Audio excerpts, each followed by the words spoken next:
Today, my subject is I'm not supposed to be here. When I was in Korea, we were going down a road and we hit these Chinese box mines. And we were bogged down and they were firing on us for 3 hours. But when we first hit the box mines, we were panicking that we were going to get out the tank. And the tank commander, everybody stayed, keep the hatches closed. They were firing on us. They fired on us for 3 hours. Put yourself in that tank with me. What goes through your mind? Are you going to make it home? You think of your mother, your father, and your sisters and your brothers. Will you ever get back home, see them again, and hug them and love them? So after 3 hours, they finally found out where they were firing on us, and they took them out. And so we got out and fixed the tank. But that's been with me ever since I left Korea. Then in the 80s, I was a general contractor and I was loading on my truck and ready to go to the job and I couldn't straighten up. I went to the doctor and I had high blood pressure. So then in 2002, my wife had me to plant beside the house and she wanted me to move it from where it was to the back. So as I'm bending over, digging a hole, my heart started racing. Boom, boom, boom, boom, boom, boom. So I said, uh-oh. I went in the house. I put cold water on my face and laid in the bed, and my heart's still racing. So finally, I called 911. The paramedics came, and I was laying. I told them the door was open, and I was laying on the bed. He got on the bed, and he was trying to find my veins to do whatever he's gonna do. And so finally, they get me on the gurney and take me out. And as I'm driving towards Kaiser, they had to hit me with the electric paddles. So I stayed in the hospital. Then in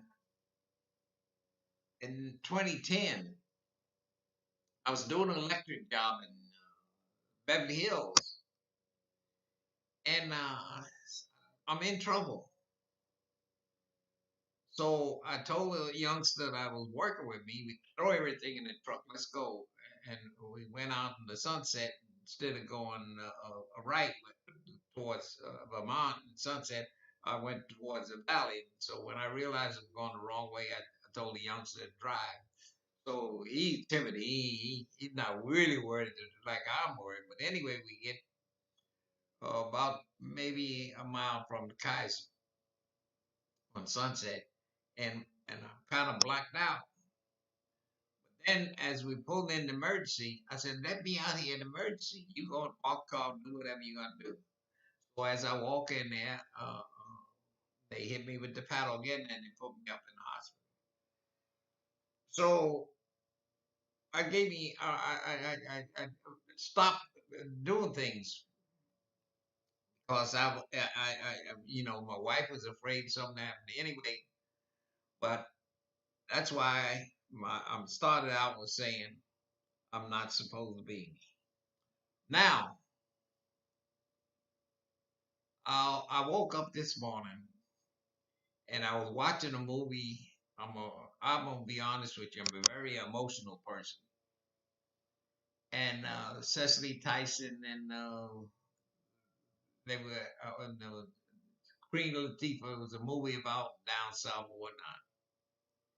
So all of a sudden, I started singing. Sometimes I feel like a motherless child, a long way from home. I don't know the other words, but I would like to. But I don't know. I think I'm dyslexic or something like that. I can spell a word, look at it, then it looked right 1 minute. But I'm never sure because when I say in front of my wife, which I love dearly, I was miseducated. I went to a predominant Jewish school. All Jewish people, children were there, and as long as we didn't make noise or madness or whatever, we were all right. And I didn't have no teacher in that school that looked like me, that seen the potential in me. I had a high voice. And one assembly day, I got up and I sang Zippity Doo Dah from the movie Uncle Remus and whatnot. And zippity doo dah, zippity a, my oh my, what a wonderful day. Plenty of sunshine head my way. Zippity doo dah, zippity a. But I will keep on. Then I, in my 60s, oh no, I'm on no age. I'm just gonna say at the time I was in construction, I bought this 22 acres of land. And that's where the concept of the African Family Village. Then I would go to where I would listen to my brothers and sisters that would tell me about, like I got the five hidden colors. You know, you watch something, you don't really penetrate. Then I've been going to Dick Gregory, all these brothers that, like I went to hear Farrakhan when I went to the Million Man March. I stood out there. I was so full that day. That was Sundays of all my life because I was so filled. I listened and you say your name and boy, Anthony Morris, boy. But we stood there that whole day. We didn't argue, we didn't fuss. There was no smoking, no drinking. We were just brothers there. And uh, when we thought, I thought when the day we left there, that somehow, some way, our people would have a different opinion of us, not let other people dictate to us. Like, for instance, the three strike law. I don't know if I voted for or against because you don't really know. But when you vote for something or for it or against it or whatever. But anyway, trick bag. They're gonna put a brother in jail for 25 years for stealing a pizza. And also, even now, the double standard. So when I meet people and they tell me that they're Christians, that's all right. If that fits your what you want to be, how you gonna be. I never accept this European religion. That's why at the end of my podcast I say slavery was a crime against humanity. That was the crime. When you bring me here from my motherland, paprika, and then tell me, put a white Jesus up on the wall and tell me he's my Lord and Savior. And then you continuously, everything you do is against me and my brothers and my sisters. You, when I went south, somehow or another, you fall in line. You may not use the same terminology in the north as you do in the south. So as soon as you get off that boat, train, whatever, yes ma'am, no ma'am, even though you were used to or raised around it. Then when you refer to the white folks, yeah, captain, general, and all of those stuff, and but there, and I'm not saying there was a good white man that I met down in Alabama named Robert Mobley.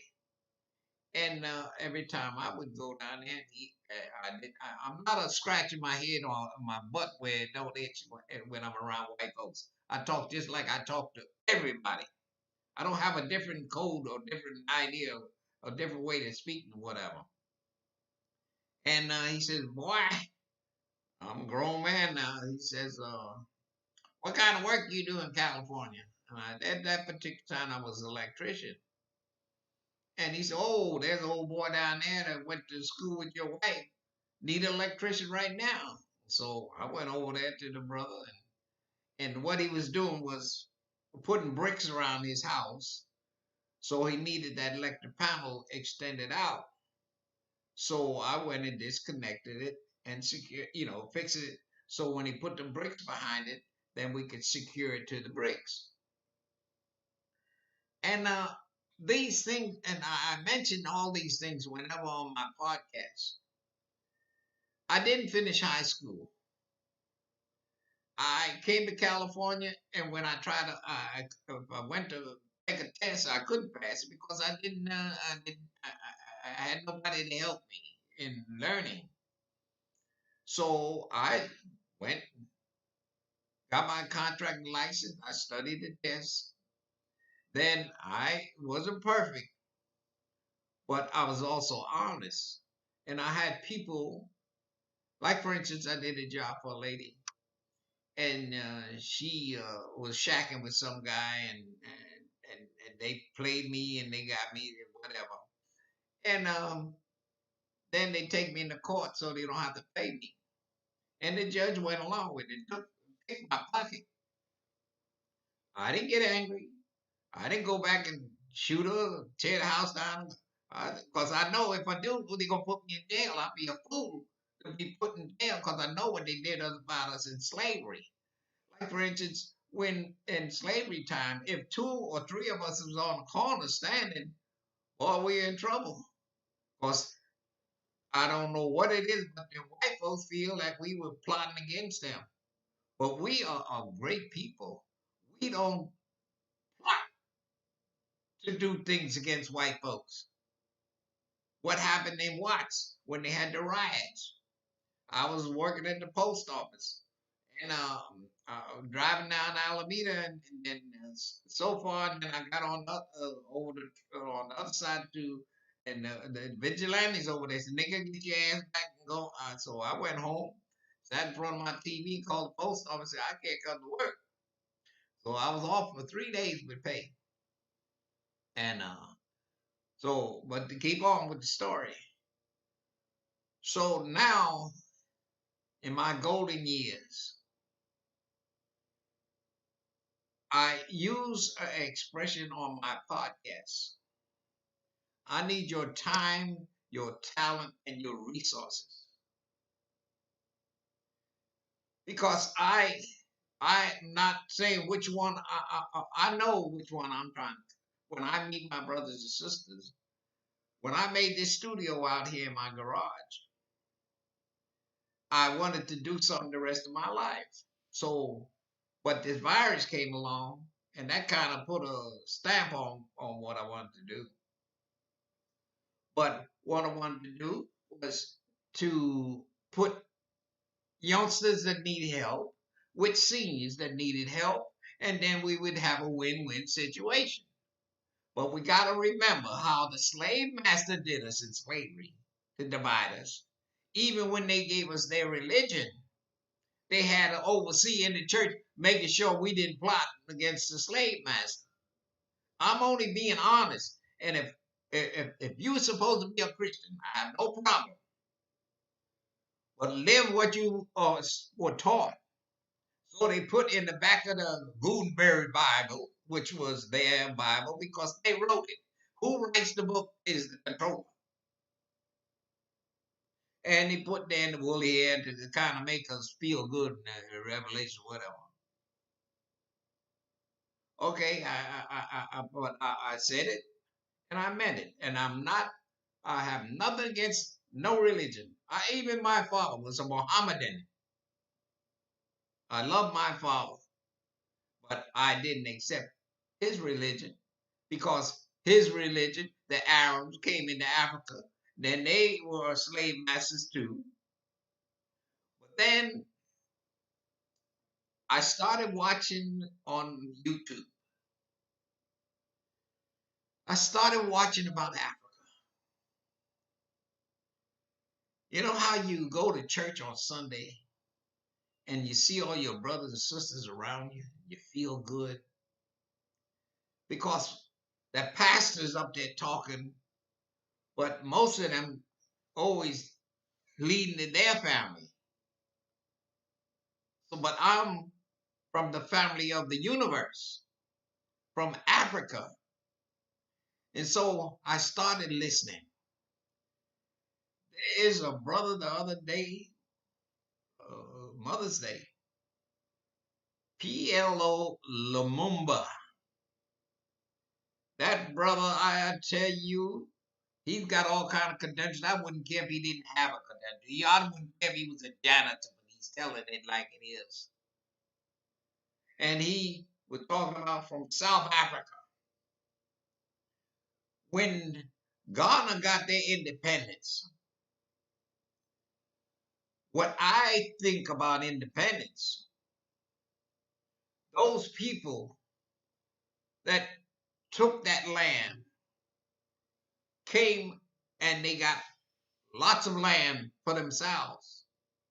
And this brother Lumumba, he explains it. And it's even after Mandela became president, Mandela didn't go in there and get rid of all the white folks. He had a reconciliation where we supposed to forgive those who did us dirty and killed us and whatnot. Okay, if that's your cup of tea, it's all right. But I do not forgive nobody that killed nobody. That guy that went in that church in South Carolina and sat there an hour and then he killed them people. Then when they arrested him, they take him, he hungry, they take him back to McDonald's. Then they wait a long time to commit to whatever they take him to court. So by that time, everybody forget about it. I do not forget. I'm like my father used to say, elephant. But that was his way to say it. But I know he meant elephant. But that's the way you cannot forget. So, keeping on. There's a sister on there, Zanea. I can't pronounce her last name. But she brings a timeline. And then when she gets to 320, 330 something, that's when the Roman Empire come with the concept of Jesus. Then she explains how, like for instance, where they cut the Suez Canal, and then on one side was Yemen, the place where they're bombing every day and killing their people. And everybody see it on the news, and all they do is just look. But Egypt, they make you think Egypt is in the Middle East. Now, where the hell is the Middle East? I wish I'd like to know because I ain't educated. Tell me where the Middle East is. Egypt is in Africa, the continent of Africa. And this sister now, she was the ambassador to African Union, and she breaks it down. She is originally, her people are from Ghana. Then she explains how they in 1884 they had a conference in Berlin. The Portuguese, the Spaniards, the English, the French, the German, and that's when they went into Africa and cut it into 52 different countries. 54. So now in 63, she's explaining this. They in the books in our school, they say nothing. They talk about us. They say slavery and it's over with. But they can talk about the French, they can talk about the Italians, they can talk about the Jews, they can talk about everybody but us. So I'm saying to my brothers and sisters, you may not like what I'm saying, but I have the right to say it. Because the God I serve have let me live this 86 years. And I'm going to continue talking until I can no longer talk. And I'm not talking about hate. I'm talking about why I come to this point, why I'm going to continue from this point. It's because I love my brothers and sisters. And if I do say something about my brothers and sisters, I don't care what you believe or how you believe it, and all the money in the world you might get now for selling your brothers and sisters. But when you go into that graveyard, you're not taking not a dang penny. So what I'm saying, I started out with when Paul Robeson was a great singer, and because he didn't do what the white folks want him, they banned him. But he was a great athlete. He was a great singer, and I have 5 books about him. And if whenever my children come over, that things that I watch, I want to share with them. But they're to me, when you give a person a religion, then you make rules around that religion. Just like if you go to a job, when you go to that job, the owner, the boss, or whoever said, these are the rules, and you must follow these rules. And that's the way they gave us the Bible. Now, the Bible is written by a whole bunch of clowns, to me. King James, he's in England. Then he's got land all over the world. Then that's why when they had the Berlin Conference, they divided Africa into 52, 54 countries. So getting back to the sister, Dr. Agana, she was the ambassador. And she's a doctor, who's a doctor in Tennessee for 25 years. And wherever she goes, her husband is right in the audience. And she explains about her husband and her family, just like we all do. And so she is saying, and I got a map. As soon as the face is open, I can develop the picture. Right over my shoulder, there's a map of Africa. She wants to build a road from South Africa up to Egypt. She's telling each of these little places Zimbabwe don't have a currency of their own. I'm saying what this teacher's teaching me, and so now it's my responsibility to teach you to make you understand why I'm talking about. He's saying those brothers and sisters was took in slavery to America. And another thing, when we were on the boat in them boats, and they brought us to here, we were a spiritual people. Even you go back for those now they're in all the people are now all of a sudden being Christians in Africa.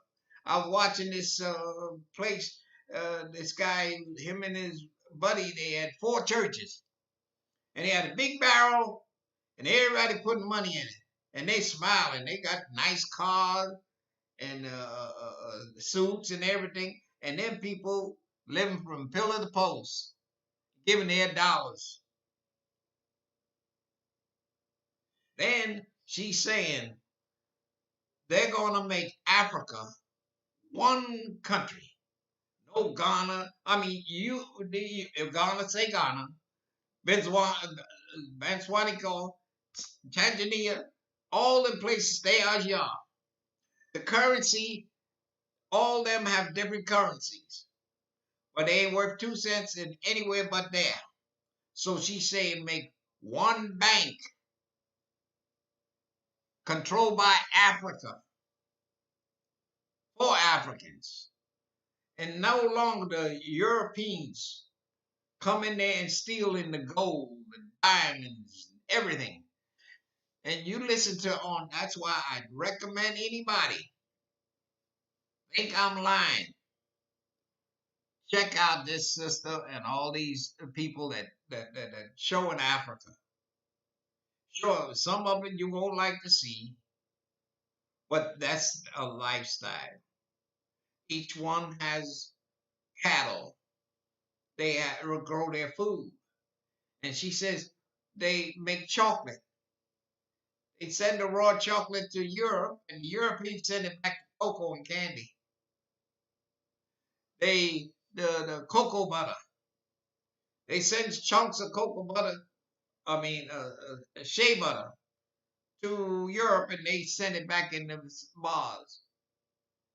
All these things I'm saying, then there's no reason, with all the billions of people they got in Africa, they can take them brothers and build that main road going from South Africa to Egypt. All right, getting back to South Africa. When Mandela became president, he stopped at letting reconciliation, then unifying the country by the football, their football. But I'm going to tell you something. Right now, the white people have 60% of the land in South Africa. And I like way Brother Lumumba says it. And they didn't stop there. They went into Benin. And they didn't stop there. And they kept on going to Congo. Oh, they went and so all he's saying, let's make Africa one. And then we have one language so that we all can talk to one another. It's like they did in China. They made a language where everybody in all over China can talk. I have no problem with that. And he's talking about how the Chinese over there marrying them African girls so they can brainwash them and their children. And they build roads and they build stadiums. And then they build a stadium so they can control the minds of the people so they can go and watch football. But why do always, just think about it. When in slavery, they gave us their religion. Then they gave us the NAACP. All it does is to make us suffer peacefully. That's like Novocaine. Instead of these people saying, well, let's do this. All these churches we have in California, I'm just talking about California.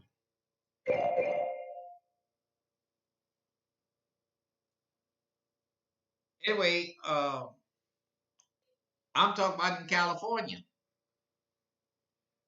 If we could start this main, like the Methodist, Baptist, Jehovah Witness, born again yesterday and the day before, each one have a factory so that the people in their congregation, when they giving their little 10%, they getting something back. They have jobs. Now, when you get out of employment, you get only those things. It's implanted in our system.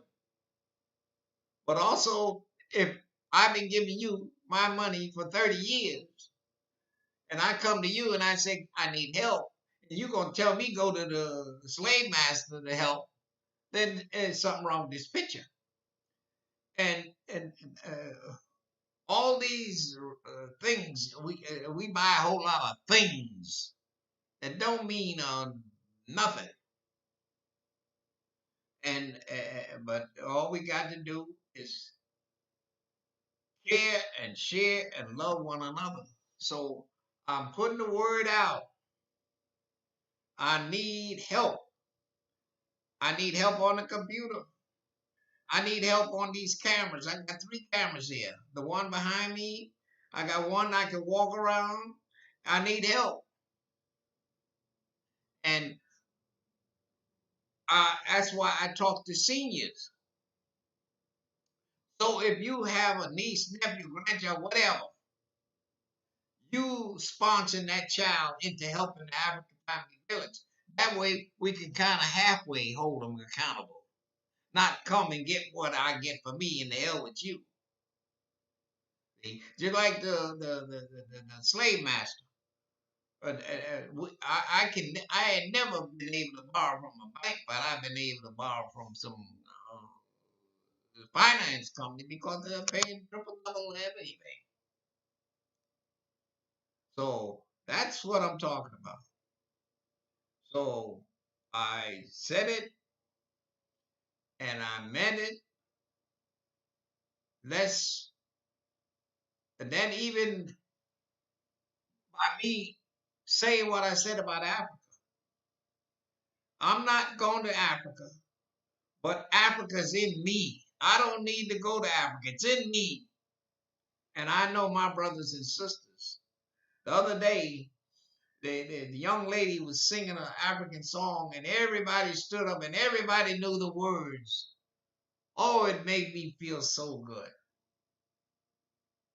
But anyway, I'm through for today, my part from today.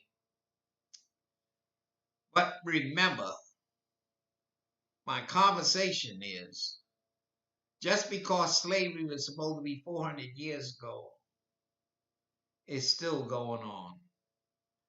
Look at this virus. I turn on the news, which I hate to do every so often, and I see all of us dying all over the world. Then we got some don't believe it's so and whatever, but I love this because it gives me an opportunity. I knew about my wife. I'd go in there, I wash the dishes, and but our biggest fight is because I'm not a Christian and I do not accept that European concept of their religion. I'll help anybody. I just can't buy that. I'll give you a living example. I had some family that were Jehovah Witnesses. The brother that died wasn't a Jehovah Witness. So they sat outside the church. Well, why you make the girl the waste of money if you wasn't going in the church? That's their religion told them they couldn't honor their brother on his last days. And any religion that tells me that I should disrespect or hate my brother and sister can kiss me. I love you all. But always remember that slavery was a crime against humanity. Yesterday, today, and forever.